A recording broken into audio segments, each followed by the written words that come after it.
this review pretty quick, since I can sum up the show pretty succinctly. I'll get it done in one song, and go! Macross Frontier is a visually stunning space sci-fi mecha romance that follows a fleet's quest through the galaxy to find a planet to settle down on and call home. The premise isn't the best, and the story isn't either. Basically, the humans are fighting against this race called the Vajra, and it doesn't really make sense why they're being attacked. They explain it late in the game, but it sounds retarded. But that's okay, because it's an excuse for some fucking epic action. The stories are for the most part divided into little arcs that aren't really connected in any way. They're just stories that happen on their trek through space. Some of the little side stories are quite pointless. The main story doesn't even reveal itself until late in the show, and it's pretty contrived and doesn't make a lot of sense and whatever, but it's okay I guess. They also rely on plot conveniences, like someone suddenly showing up to save the day, and inconveniences to prevent things from progressing, like things happening to prevent Alto from attending Ronka's concerts and shit, or a call just magically not being able to connect, just to keep their relationship from progressing. It happens so often that it becomes predictable. Poor source of conflict. There are also several cliches. Completely pointless transfer student episode that's never relevant again, but nothing too bad as to destroy the whole show. Also, you're going to have to turn your willing suspension of disbelief on maximum, because the show doesn't prescribe much to scientific accuracy. The characters are what I can spend the most time talking about, but I won't say as much as I could. Cheryl is an inconsiderate, self-centered, conceited, domineering, jealous, prideful, arrogant, snobby, stuck-up bitch. She transitions into Sundara at some point in the show, but remains really light on the dere. She doesn't give a shit about anyone else. When she suddenly stops being as bitchy near the end, there's no logical development or reason for it. It just happens. She's also a dirty whore, both in the way she dresses and in the lyrics to her songs. She might as well not even wear clothes. She clearly doesn't like wearing them much herself either. She's basically Lady Gaga in space. Ronka has the most depth, the most favorable traits, and the best backstory. She's kind, caring, honest, and has a lot of heart. Her relationships with people are the most believable, well-defined, and interesting to watch. She also undergoes the most development, mostly inspired by Alto's encouragement to follow her dreams and her own desire to improve herself. Her songs also have the most meaningful lyrics. Funnily enough, the main character, Alto, is one of the two worst. He's flat as cardboard. The only aspects of his character are his conflict with his father wanting him to keep acting, and his desire to fly. These issues are half-assed, and seem to only be brought up when they forget that he has nothing really going on with his character. I will commend him for not swooning over Cheryl like the other guys though, but he doesn't even act consistently. One moment he'll be really nice to Ronka, and the next he'll be a douche to her. One moment he'll act like he doesn't give a fuck about Cheryl, and the next he'll suddenly be giving a lot of fucks. He doesn't develop at all, and he's the center of a love triangle. Whatever, fuck you two. The side characters are actually pretty good. The majority of them are better than Alto is. Mikhail, Ozma, and Brera in particular. Even Klon is better than him. It's sad that two of the three main characters are so awful and waste so much screen time when the rest of the cast is solid. The soundtrack is solid as a whole. Some of the tracks are good, most are unnoticeable. The strength of the music lies in the theme and insert songs by Ronka, Megumi Nakajima, and Cheryl, Mayan,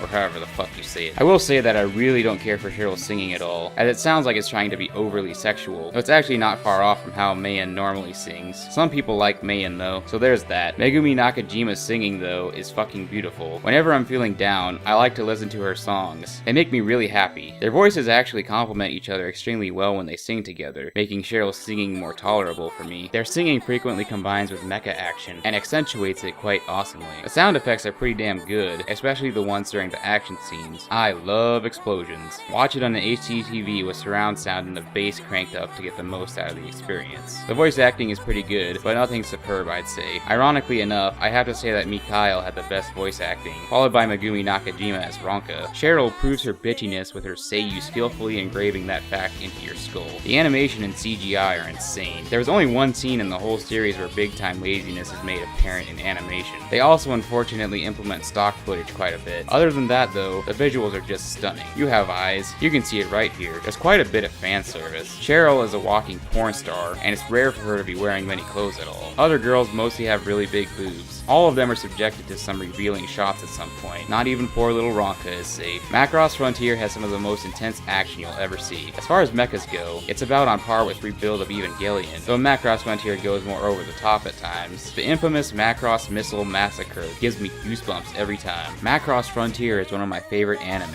simply for the sheer enjoyment obtained from the concerts and music and mecha battles, even though the writing is average. It's sure as hell fun to watch. Even though the story and characters are average, the show managed to generate a significant quantity of feels in me, which is quite an important aspect for me. In short, I like it a lot, but acknowledge that its writing isn't very good. Average characters and story drastically affect the critic score, 5 out of 10. However, rating based purely as a fanboy, it gets 8 Macross missile massacres out of 10. If you're a mecha fan but haven't seen this, you're a fucking retard, because it's really second only to Evangelion as far as pure mecha aspects are concerned. So watch Macross Frontier.